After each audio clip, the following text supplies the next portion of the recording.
Suruali, oya, omboi, wapi hiyo? Bwana endelea.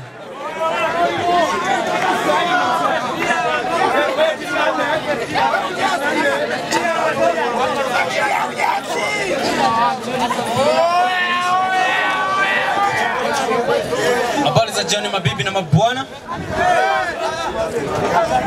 Sasa unajua nilikuwa nawaza kuna wale watumishi ambao huwa wanahubiri masokoni jamani wale.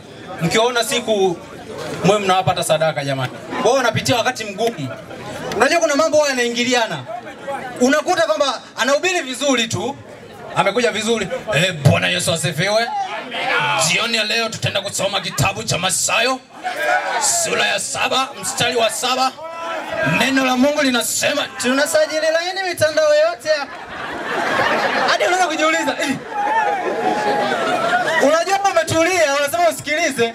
Unasema mbona kama ndo nabii wa uongo? Unaweza ukatulia ukasema ngoja sasa nimsikilize vizuri. Anaendelea. Ndipo Musa akafika bahari ya Shamu. Akafika wapi? Bahari ya Shamu. Baada ya kufika bahari ya Shamu, wana Israeli wanamlelea ajue atafanya nini. Akaongea na Mungu afanye nini. Mungu akamwambia chapa maji. Musa akanyanyua fimbo juu. Akapiga pasipoti saizi kwa dakika 3 hapa. Akapiga pasipoti. Hadi unasema hao ndo manabii wa uongo hawa. Hao ndo manabii wa uongo. Unajua unaweza kuendelea ukasema ngoja nimsikilize mara ya mwisho. Hii namsikiliza mara ya mwisho.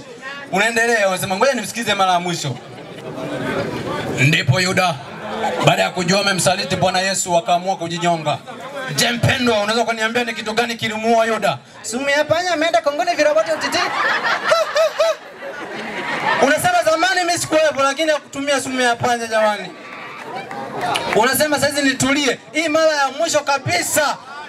Akizingua na hapa, mimi naondoka. Akaendelea. Akaendelea sasa. Ndipo Bwana Yesu akapelekwa kwa mfalme Herode. Alipopelekwa kwa mfalme Herode, Herode akamnyoshia kidole. Akamuuliza, wewe ni nani? Mimi ni George Malatu. ITV.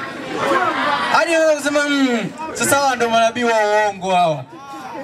Unajua wanaume kama unataka kuoa, uoe mwanamke mzuri. Msiseme na tukuambia, uoe mwanamke mzuri. Ukiwa mwanamke mzuri, unajua unakuwa kwanza unakuwa na ujasiri. Hata kanisani ukikaribisha kujitambulisha unakuwa hapo vizuri.